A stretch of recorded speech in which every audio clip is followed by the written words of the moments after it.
Hello, my friends.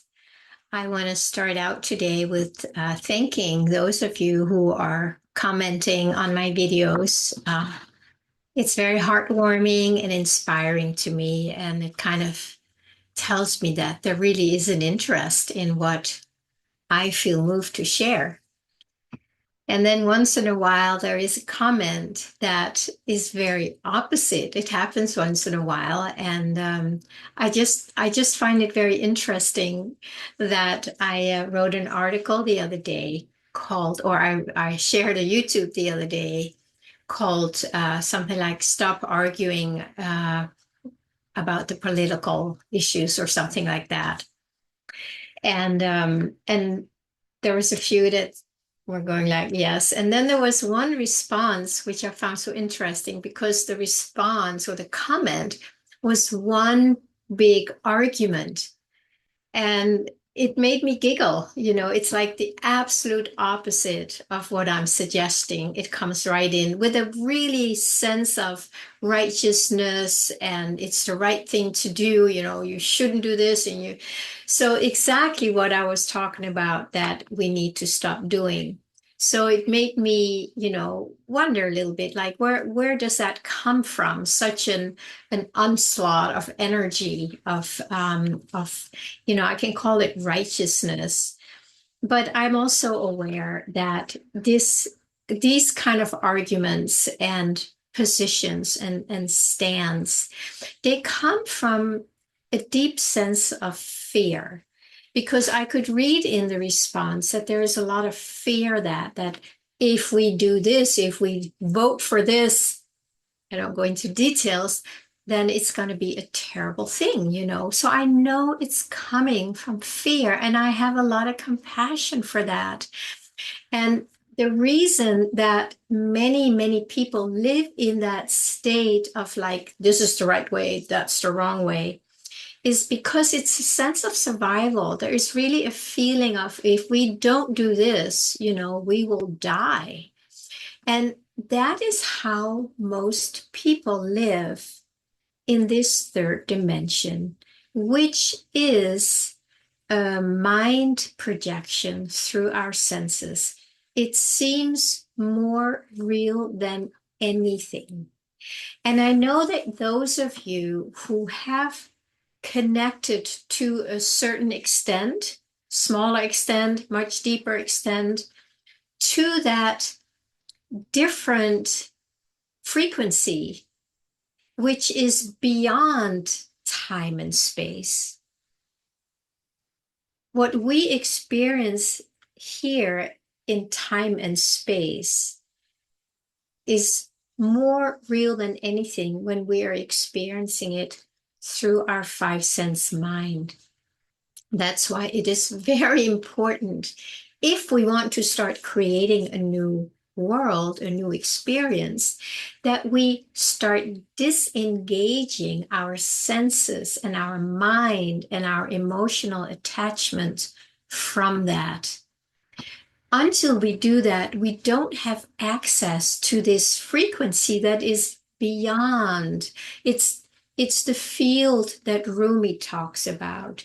It's heaven on earth that we hear about so often, and it is the kingdom of heaven that is spread all over the earth and that man cannot see because man is seeing it through the five senses. So whoever responded or whoever agrees with that response, I love you. It's really okay. It is.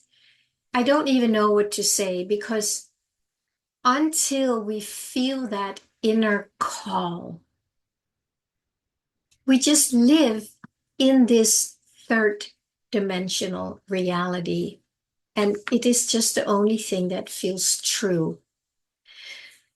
My invitation would be to just have an inkling of curiosity.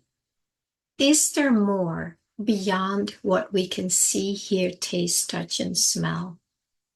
And if there is, we need to open ourselves up to start connecting with that.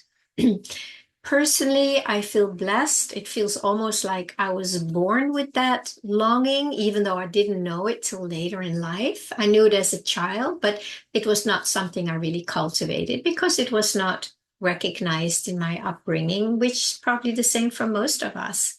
But it was always there. And when the opportunity arose to fully connect with it, that's when I started meditating, and that's when everything opened up. Then it was like, okay, there is something else here beyond the senses. And that is, of course, what I am inviting us to tune into more. Many of us are sensing it or feeling it, or it's like, there's something else going on and I can't put my hands on it because it's intangible, but I can sense it in here. There's something that I know is possible and I want it. It feels more real than any of this, but I don't know how to access it. And that's what I keep talking about here, that if I can inspire one person here on YouTube to just be curious to go within, then it feels like, everything is worth it, me sitting here every day and sharing. And I do it because I can't help it and I love it. But, to hear from others where it's like, oh, so just take a pause and just look within and see, I have no idea what else is here. I just have no idea. But would you like to know? Would it make sense? Makes sense, right? That's the sixth sense. That's not the five physical senses, but we say it makes sense. It's because there's something in us that goes, that makes sense. Or, no, that doesn't make sense, right? We measure that with our inner sensometer, if I can call that, create a new word. If you have any sense like, gosh, something is that it can't be true. I mean, it can't be true that, the whole world is going to go to hell in a handbasket. There's something going on here that doesn't feel right. There must be something else.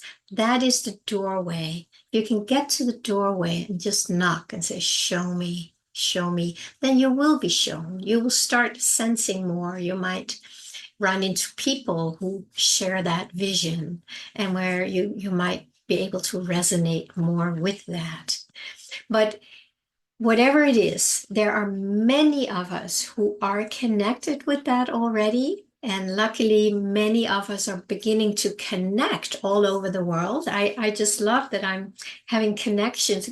I'm being contacted by people from many places in the world in a very surprising way, but it's because they resonate with that. They're going like, yes, yes. And so what I want to suggest here again, that the world that we're seeing with our senses, it is a big mess. I don't think anybody can argue about that. But there is something that is beyond that, beyond space time, beyond the five physical senses, beyond the mind. And that is the field. It can also be called the unified field, or the field of potentiality, the field of all possibilities. And that is what we need to connect with. This field, it's like an antenna, right? It's like putting an antenna out there or in here. It's everywhere. It's that kingdom of God that is spread all over the earth. So we need to start tuning into that so that we can sense what else is here. And when we do that, once you move through all the craziness of the mind and the fear and the righteousness and whatever it is, the traumas, then we will land in a place where there is a different frequency. It's peace. It's a peace that cannot be experienced in this dimension. We try to make peace by creating wars, right? We try to create peace by getting rid of these warlords or these terrible leaders or whatever we want to call them. And then we think there's going to be peace. It is not possible. And that's what I've shared before. And I'm sure many of you know that. But it's finding, well, how else can we do it? what can we do then? If this is the only, these are the only tools that we have available is to kill each other to create peace, well, it's going to be a bloody murderous bloodbath, that's not very peaceful. And it's also not very peaceful to start arguing with somebody who sees it differently than you. This is all the duality still acting itself out. And my invitation is stop touching it. Even for a day, stop touching it. Pull back your energy. Notice the tendency, the urgency to do this. That is the addiction that we have all been programmed to just go in there and engage and feed it and try and change it and make it better. But we're using the wrong tools. The tool for peace is our true beingness. And the more we rest in and as that, we automatically bring peace to the world.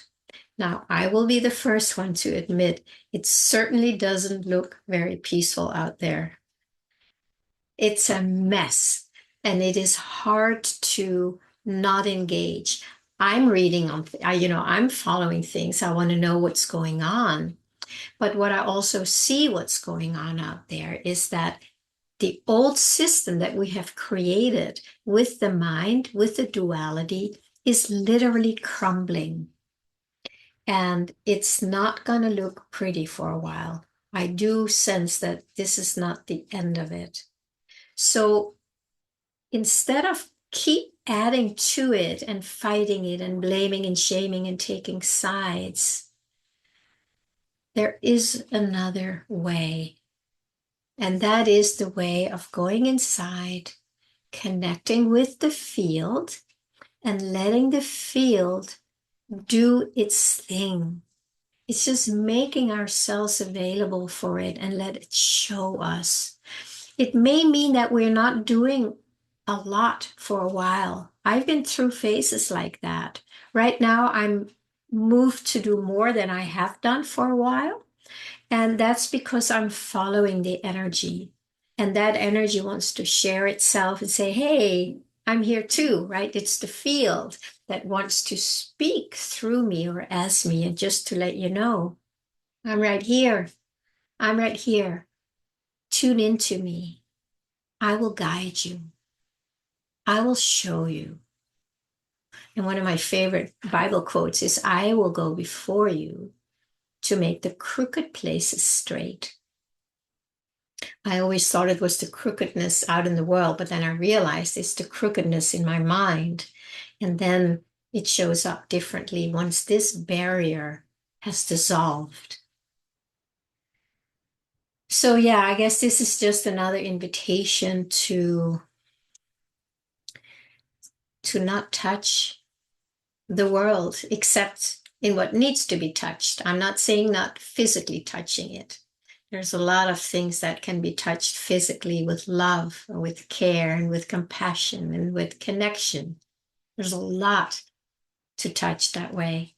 But it's the emotional attachments, it's the emotional addictions, the ones that, want to fight and change in a dualistic, battling way. That just not engaging with that, you're already changing the energy, even though you may never realize it. And that's sometimes hard, isn't it? We want to see, instant results. That's what we've been programmed to. And that's also the reality outside of the matrix in the field. It's already everything is already there.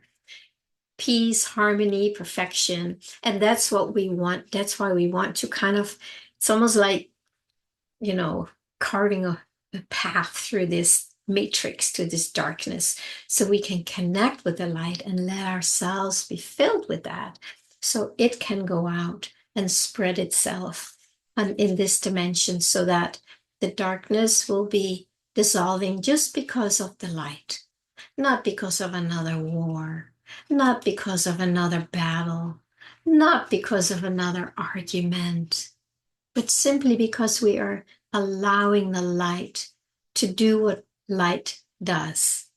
It's just shining, and there is no darkness in that.